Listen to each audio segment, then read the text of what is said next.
பஞ்சு மாதிரி நல்லா சாஃப்டாக நம்ம எப்படி ப்ரெட்டு செய்கிறதுன்னு பார்க்கலாம். பேக்கரி ஸ்டைலில் சின்னவங்கலேருந்து பெரியவங்க வரை எல்லோரும் விரும்பி சாப்பிட்ற மாதிரி எப்படி நம்ம செய்கிறதுன்னு பார்க்கலாம். வாங்க நம்ம வீடியோக்குள்ளே போகலாம். இப்போ ஒரு பாத்திரம் எடுத்துக்கோங்க. நான் சின்ன அளவு தான் எடுத்திருக்கேன். அந்த அளவில் 3 கப்பு எடுத்திருக்கேன் மைதா மாவு. இப்போ ஈஸ்ட் 3/4 டேபிள் ஸ்பூன் போட்டிருக்கேன். சர்க்கரை 1 டேபிள் ஸ்பூன் போட்டிருக்கேன். பட்டர் 2 டேபிள் ஸ்பூன் போட்டிருக்கேன். ஒரு பிஞ்சு உப்பு போட்டிருக்கேன். இப்போ கொஞ்சம் கொஞ்சமாக சுடுதண்ணியை ஊற்றி நம்ம தெளித்த மாதிரி ஊற்றி நம்ம பிசைஞ்சிக்கலாம். மொத்தமாக ஒரேடியாக ஊற்றாதீங்க, கொஞ்சம் கொஞ்சமாக தெளித்த மாதிரி ஊற்றி பிசைஞ்சிக்கோங்க. இப்போ இந்த மாதிரி நல்லா சாஃப்டாக பிசைஞ்சு வச்சுக்கோங்க. இப்படி கையை வச்சிங்கன்னா சாஃப்டாக உள்ளே போகணும், அந்த அளவுக்கு நீங்கள் பிசைஞ்சு வச்சுக்கோங்க.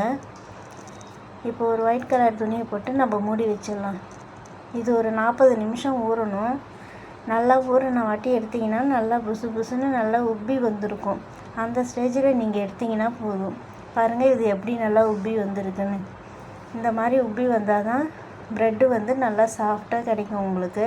இப்போ இதை எடுத்து நல்லா பிசைஞ்சிக்கலாம். மாவை லைட்டாக மேலே மாவை அப்ளை பண்ணி நல்லா பிசைஞ்சிக்கோங்க.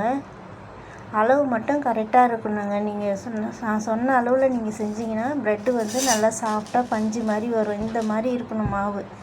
இப்போ இதை நம்ம நல்லா நீளமாக திரட்டி எடுத்துக்கலாம். சாஃப்டாக இருக்கும், ஆனால் கையில் ஒட்டாது. இது அந்த கையில் அப்படி ரொம்ப ஒட்டுச்சுன்னா லைட்டாக கையில் மட்டும் நீங்கள் மாவு அப்ளை பண்ணிக்கோங்க. இந்த மாதிரி நீல வாக்கில் திரட்டி எடுத்துக்கோங்க. இப்போ இதை கொஞ்சம் கொஞ்சமாக அப்படியே சுருட்டி எடுத்துக்கோங்க. இந்த மாதிரி சுருட்டி எடுத்துக்கோங்க. இப்போ நான் டின்னு வச்சுருக்கேன். டின்னை யூஸ் பண்ணி நான் இதில் இந்த மாவு பிசைஞ்சதை எடுத்து நான் இதில் வச்சிடுறேன். இப்போ இதில் நான் வச்சுட்டேன். நீங்களும் இது மாதிரி டின்னு வச்சுருந்தீங்கன்னா யூஸ் பண்ணிக்கோங்க. அப்படி இல்லைன்னா நீளமாக உங்கள்கிட்ட பாத்திரம் ஏதாவது இருந்துச்சுன்னா அதில் வச்சுக்கோங்க. இப்போ இது மேலே நான் பட்டர் அப்ளை பண்ணிக்கிறேன். பட்டர் அப்ளை பண்ணால் தான் நல்லா சாஃப்டாக பஞ்சு மாதிரி வரும். இப்போ நான் அப்ளை பண்ணிட்டேன். இப்போ நான் அடிகனமான வானல் எடுத்துக்கிறேன். அதில் ஒரு பிளேட் போட்டு அது மேலே இந்த டின்னை நான் வைக்கிறேன்.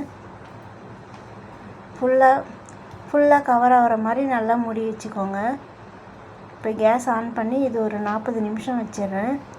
கரெக்டாக 40 நிமிஷம் செஞ்சு இது ஓப்பன் பண்ணி பார்த்தீங்கன்னா நல்லா பஞ்சு மாதிரி நல்லா சாஃப்டாக ரெடி ஆகிருக்கும். பாருங்கள் இப்போ நான் ஓப்பன் பண்ணிட்டேன். நல்லா பஞ்சு மாதிரி சாஃப்டாக ப்ரெட்டு வந்துடுச்சு பாருங்கள். இதை அப்படியே எடுத்து நீங்கள் வேறு பிளேட்டில் மாற்றிக்கலாம். இது மாதிரி செஞ்சிங்கன்னா நீங்கள் பேக்கரியில் வாங்கணுன்னு அவசியமே இல்லை, வீட்டிலே செய்துக்கலாம். வீடியோ பிடிச்சிருந்தா லைக் பண்ணுங்கள், ஷேர் பண்ணுங்கள், கமெண்ட் பண்ணுங்கள்.